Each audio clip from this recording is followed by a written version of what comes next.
നമസ്കാരം. Unique ബിൽഡേഴ്സിൻ്റെ construction സീരീസിലേക്ക് സ്വാഗതം.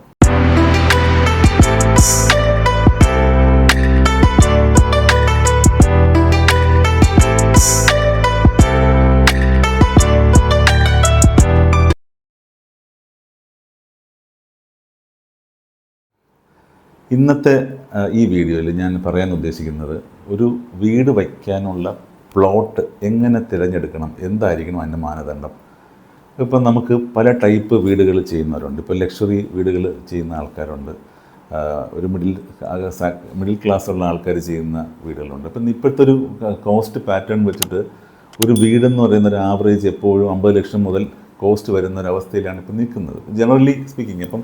പക്ഷെ അതുപോലും അഫോർഡ് ചെയ്യാൻ പറ്റാത്ത വളരെ പാവപ്പെട്ട ആൾക്കാരെ സംബന്ധിച്ചുള്ള അവർക്ക് 10 ലക്ഷത്തിനും 15 ലക്ഷത്തിനൊക്കെ വീടുകൾ ചെയ്യാൻ പറ്റും എന്ന് വെച്ചാൽ അതിൻ്റെ പ്ലാനിങ് അതുപോലെ ആയിരിക്കണം എന്നുള്ളതാണ് നമ്മൾ ശ്രദ്ധിക്കേണ്ടത്. പ്ലാനിങ്ങും നമ്മൾ യൂസ് ചെയ്യുന്ന മെറ്റീരിയലും ഒക്കെ നമ്മളുടെ റിക്വയർമെൻറ്റ് മാത്രം മീറ്റ് ചെയ്തുകൊണ്ട് പ്രോജക്റ്റ് ചെയ്യാമെങ്കിൽ നമുക്ക് ആ കോസ്റ്റ് നല്ല രീതിയിൽ കൺട്രോൾ ചെയ്ത് നിർത്താൻ പറ്റും. പക്ഷേ ഒരു ആവറേജ് ഇപ്പോൾ ഒരു മിഡിൽ ക്ലാസ് അല്ലെങ്കിൽ അപ്പർ മിഡിൽ ക്ലാസ് ഒക്കെ വീട് വയ്ക്കുന്ന ഒരു 40 lakhs മുതലുള്ള ഒരു ബഡ്ജറ്റാണ് ഇപ്പോൾ ഈ കണ്ടുവരുന്ന ട്രെൻഡ്. കാര്യം അവർക്കൊരു മിനിമം ബേസിക് ആരും ഈ പ്രത്യേകിച്ച് സർവീസുകളിലൊന്നും കോംപ്രമൈസ് ചെയ്യാറ്. സർവീസ് ഞാൻ ഉദ്ദേശിക്കുന്നത് പ്ലംബിംഗ്, ഇലക്ട്രിക്കൽ പോലുള്ള കാര്യങ്ങളൊന്നും ഒരിക്കലും റിസ്ക് എടുക്കാൻ ആരും തയ്യാറല്ല. കാര്യം നമ്മൾ അത്തരം കാര്യങ്ങൾ ചെയ്യുമ്പോഴാണ് ഏറ്റവും കൂടുതൽ വീട്ടിൽ പ്രശ്നങ്ങൾ ഉണ്ടാകുന്നത്. അപ്പം അങ്ങനെ വരുമ്പോൾ കോസ്റ്റ്, ബഡ്ജറ്റ് ഇതെല്ലാം നമ്മൾ വിശദമായിട്ട് അടുത്ത് വരും വീഡിയോയിൽ ചർച്ച ചെയ്യും. പക്ഷേ ഞാനിപ്പോൾ ഇന്നത്തെ ഈ വീഡിയോയിൽ നിങ്ങളുടെ മുന്നിൽ ചർച്ച ചെയ്യാൻ ഉദ്ദേശിക്കുന്നതെന്ന് പറഞ്ഞാൽ ഒരു പ്ലോട്ട് സെലക്ട് ചെയ്യുന്നതിൻ്റെ ക്രൈറ്റീരിയയാണ്. പ്ലോട്ട് സെലക്ട് ചെയ്യുന്ന ക്രൈറ്റീരിയ എന്ന് പറയുന്നത്, ഇപ്പോൾ ആദ്യം നിങ്ങളുടെ ബഡ്ജറ്റിനനുസരിച്ചിട്ടുള്ളൊരു പ്രൈസിങ് നമ്മൾ ആദ്യം നോക്കണം. ഇപ്പം നമുക്കൊരു ആഗ്രഹമുള്ള വീട് വയ്ക്കാൻ ഒരു 4, 3, 5 സെൻറ്റ് വേണമെന്നിരിക്കെ നമ്മളൊരു സിറ്റിയിലൊരു ലാൻഡ് പോയി നോക്കാനാണെങ്കിൽ അത്രയും വാങ്ങിക്കുമ്പോൾ തന്നെ ഒരു വീട് ചെയ്യുന്നതിൻ്റെ അപ്പുറം പൈസ ആ പ്ലോട്ട് വാങ്ങിക്കാനായിട്ട് നമുക്കെടുക്കും. അപ്പം നമ്മൾക്ക് ഉദ്ദേശിക്കുന്ന വീടിൻ്റെ ടോട്ടൽ ബഡ്ജറ്റിനുള്ളിൽ നിന്നുകൊണ്ട് നമുക്ക് അഫോർഡ് ചെയ്യാൻ പറ്റുന്ന ബഡ്ജറ്റിലുള്ള ലാൻഡ് നോക്കുക എന്നുള്ളതാണ് ആദ്യം ചെയ്യേണ്ടത്. അഫോർഡ് ചെയ്യാൻ പറ്റുന്ന ലാൻഡ് എന്ന് പറയുന്നത് നിങ്ങൾ നോക്കുക, അവിടെ ഈ കോസ്റ്റ് ഇൻവെസ്റ്റ് ചെയ്ത് കഴിഞ്ഞാൽ വീടിൻ്റെ ഇൻവെസ്റ്റ്മെൻറ്റ് എന്ന് പറയുന്നത് ഒരിക്കലും ഒരു ഇൻവെസ്റ്റ്മെൻറ്റ്, ചില ഫിനാൻഷ്യൽ എക്സ്പേർട്സ് ഒരിക്കലും വീടിനെ ഒരു ഇൻവെസ്റ്റ്മെൻറ്റായിട്ട് പോലും കാണില്ല, ഒരു ലയബിലിറ്റി ആയിട്ടാണ് വീടിനെ കാണുന്നത്. എന്തുകൊണ്ടെന്ന് വെച്ചാൽ വീട്ടിൽ ഇൻവെസ്റ്റ് ചെയ്യുന്നത് പിന്നെ നമുക്കൊരു റിട്ടേൺ ഒരു രീതിയിലും ആ കോസ്റ്റിനെ മാച്ച് ചെയ്യുന്നൊരു റിട്ടേൺ ഓഫ് ഇൻവെസ്റ്റ്മെൻറ്റ്, ROI എന്ന് നമ്മൾ പറയും, അത് കിട്ടാൻ പ്രയാസമാണ്. അപ്പോൾ അതുകൊണ്ട് തന്നെ ഇത് ഞാൻ ഉണ്ടാക്കിയൊരു ടേമാണ് ഇമോഷണൽ റിട്ടേൺസ് എന്ന് പറയും.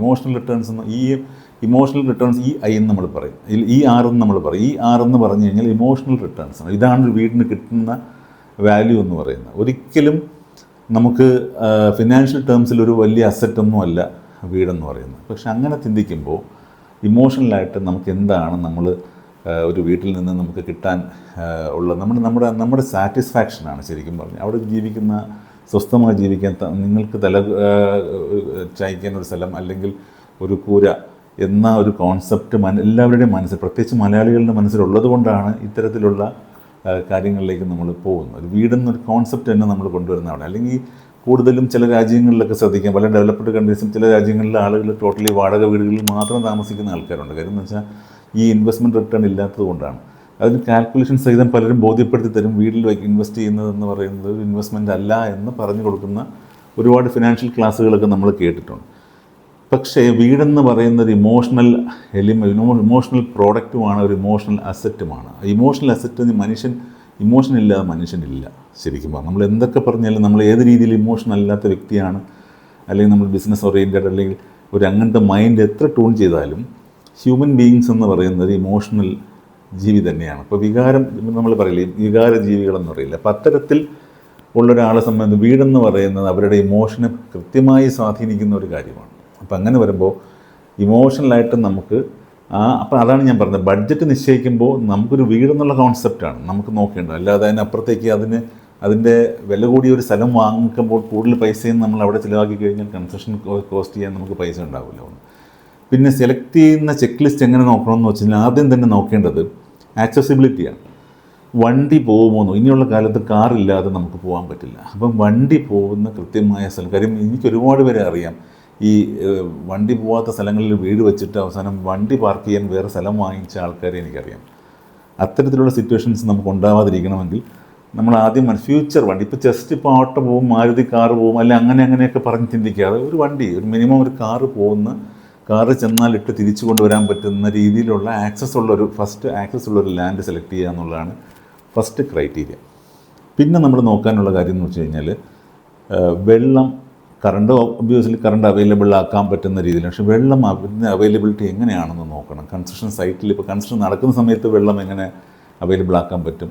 അതുപോലെ തന്നെ അപ്പോൾ ചിലപ്പോൾ കിണർ ഉണ്ടെങ്കിൽ കിണർ, അല്ലെങ്കിൽ നമ്മൾ കിണർ കുഴിക്കേണ്ടി വരുമെങ്കിൽ അങ്ങനെ, അല്ലെങ്കിൽ മുനിസിപ്പൽ വാട്ടർ കണക്ഷൻ അവിടെ എത്തിയിട്ടുണ്ടോ എന്നുള്ള കാര്യങ്ങൾ, ഇങ്ങനെയുള്ള കാര്യങ്ങളൊക്കെ നമ്മൾ സ്റ്റഡി ചെയ്തിട്ട് വേണം ഒരു ലൊക്കേഷൻ ഐഡൻറ്റിഫൈ ചെയ്യുന്നത്. പിന്നെ ഫീസിബിലിറ്റി ഓഫ് മെറ്റീരിയൽസ്, അവിടെ മെറ്റീരിയൽ വരാനുള്ള ബുദ്ധിമുട്ടുകളുണ്ടോ. ഇപ്പോൾ ഞങ്ങൾക്ക് ഈ ചില പ്രോജക്റ്റൊക്കെ ചെയ്ത സമയത്ത് നമുക്ക് ലോറി പോകാത്ത ആക്സസ് ഉള്ള സ്ഥലങ്ങളിൽ വീട് സിറ്റിക്കുള്ളിലൊക്കെ ചെയ്യുമ്പോൾ ഒരുപാട് സ്ഥലങ്ങളിൽ അങ്ങനെ ചെയ്യേണ്ടി വന്നിട്ടുണ്ട്. അപ്പം ഞങ്ങളൊരു മെയിൻ പോയിന്റിൽ സാധനം ലോഡ് ചെയ്തിട്ട് അവിടെ നിന്ന് ഷണ്ട് ചെയ്ത് വേറൊരു ചെറിയ വണ്ടിയിൽ സൈറ്റിലെത്തിക്കുമ്പോൾ ഒരു കോസ്റ്റ് ഫാക്ടർ, ഞാൻ എൻ്റെ ഒരു ഇക്വേഷൻ വെച്ചിട്ട് അങ്ങനെ ഒരു പ്രോജക്റ്റിൽ ആൾമോസ്റ്റ് കോസ്റ്റ് ഫാക്ടർ എന്ന് പറയുന്നത് ഒരു 20% ഒക്കെ കൂടിയിട്ടുണ്ട്. അപ്പോൾ അത് കൂടുന്നത് ഇതാണ് അതിൻ്റെ കാരണം. ഇത് ട്രാൻസിറ്റിൽ വരുന്ന ഒരു കോസ്റ്റ്, പ്രത്യേകിച്ച് വലിയ ഇപ്പോൾ ചുടുകല്ല് പോലുള്ള കാര്യങ്ങളൊക്കെ വലിയ വണ്ടിയിൽ വരുന്ന സാധനങ്ങളൊന്നും നമ്മൾ ചെറിയ വണ്ടിയിലേക്ക് ഒരിക്കലും നമുക്ക് എടുത്തുകൊണ്ട് വരാൻ പറ്റില്ല. അപ്പോൾ ഒരു സ്ഥലത്ത് കൊണ്ട് ഇറക്കി അവിടെ നിന്ന് വണ്ടി ഷണ്ട് ചെയ്ത് കൊണ്ട് ഇങ്ങനെ മെറ്റീരിയൽ, ഇതൊക്കെയാണ് കോസ്റ്റ് ആഡപ്പ് ചെയ്യുന്ന ഫാക്ടേഴ്സ്. അപ്പോൾ നമ്മൾ അങ്ങനെ മെറ്റീരിയൽസ് കൃത്യമായിട്ട് എത്താൻ പറ്റുന്ന ഒരു സൈറ്റാണോ എന്ന് നമ്മൾ നോക്കുക.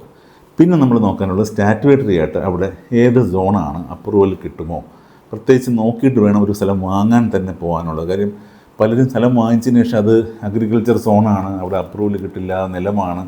അപ്പോൾ അതിന് നമ്മൾ എന്ത് ചെയ്യുന്നത്, ഇതിൻ്റെ സർവേ നമ്പറും ഡീറ്റെയിൽസും എടുത്തിട്ട് നമ്മൾ കോർപ്പറേഷൻ്റെ വലിപ്പം ഏതെങ്കിലും മുനിസിപ്പാലിറ്റി ആണെങ്കിൽ അല്ലെങ്കിൽ പഞ്ചായത്താണെങ്കിൽ ഇവരുടെ മാപ്പിൽ ഇത് ഏത് സോണിലാണ് ഉള്ളത്, ഇവിടെ കൺസ്ട്രക്ഷന് പെർമിറ്റ് കിട്ടുമോ, ഇനി അല്ലെങ്കിൽ എന്തെങ്കിലും വൈഡനിങ് സ്കീംസിൽ പെടുന്ന സ്ഥലങ്ങളാണോ, ഇങ്ങനെയൊക്കെയുള്ള, അല്ലെങ്കിൽ ഗവൺമെൻറ്റിൻ്റെ ഏതെങ്കിലും അപ്രൂവ്ഡ് സ്കീമിൽ കിടക്കുന്ന സ്ഥലമാണോ, ഇതെല്ലാം ഒന്ന് സ്റ്റഡി ചെയ്തിട്ട് മാത്രമേ ആ ലാൻഡിലേക്ക് നിങ്ങൾ ഫോക്കസ് കൊടുക്കാവൂ. ഇപ്പോൾ ലാൻഡ് വില കുറഞ്ഞ് കിട്ടുന്നു എന്ന് പറഞ്ഞ് ചാടിച്ചെന്ന് വാങ്ങുകയല്ല ചെയ്യേണ്ടത്. ഇതിനെല്ലാം നോക്കി നിങ്ങൾ എന്താണ് ആ ലാൻഡ് കൊണ്ട് ഉപയോഗിക്കാൻ പോകുന്നത്. വീടാണ് വയ്ക്കുന്നെങ്കിൽ സ്വാഭാവികമായിട്ടും വീടിന് വേണ്ടിയിട്ടുള്ള അനുയോജ്യത കൃത്യമായിട്ടും നമ്മൾ നിർണ്ണയിച്ചിട്ട് വേണം അത് വാങ്ങിക്കാനായിട്ട്. അപ്പം ഈ പറഞ്ഞ ഗവൺമെൻറ്റിൻ്റെ സ്കീമിൽ പെടുന്നതാണോ എന്നും അങ്ങനെയുള്ള കാര്യങ്ങളൊക്കെ സ്ഥിതി അപ്രൂവൽ കിട്ടുമോ എന്നുള്ളത് കൃത്യമായി അന്വേഷിക്കാം. അതിന് നിങ്ങളൊരു കൺസൾട്ടൻറ്റിനെ കോൺടാക്ട് ചെയ്യും. അപ്പം ഞങ്ങൾക്ക് ആ സർവീസ് കൊടുക്കുന്ന ആൾക്കാരാണ്. അപ്പോൾ അത് കൃത്യമായിട്ട് നമ്മളത് നോക്കി ഏത് സോണിലാണ് അപ്രൂവൽ കിട്ടുമോ, ഇങ്ങനെയുള്ള ഗൈഡ് ലൈൻസ് കൊടുത്തതിന് ശേഷം റൈറ്റ് ഫ്രം ദ ബിഗിനിങ് ഒരു പ്ലോട്ട് പർച്ചേസ് മുതൽ യുണീക്ക് ബിൽഡേഴ്സ് ഒരു പ്ലോട്ടിൻ്റെ പർച്ചേസ് മുതൽ അതിൻ്റെ കീ ഹാൻഡ് ഓവർ വരെയുള്ള, വീടിൻ്റെ കീ ഹാൻഡ് ഓവർ വരെയുള്ള എല്ലാ പ്രോസസ്സുകളും ഏറ്റെടുത്ത് ചെയ്യുന്ന ഒരു കമ്പനിയാണ് യുണീക്ക് ബിൽഡേഴ്സ്. അപ്പോൾ അങ്ങനെ ഞാൻ ആ ഒരു ആംഗിളിലാണ് സംസാരിക്കുന്നത്. എപ്പോഴും ഒരു സിംഗിൾ പോയിൻ്റ് കോൺടാക്റ്റാണ് നിങ്ങൾക്ക് നല്ലത്.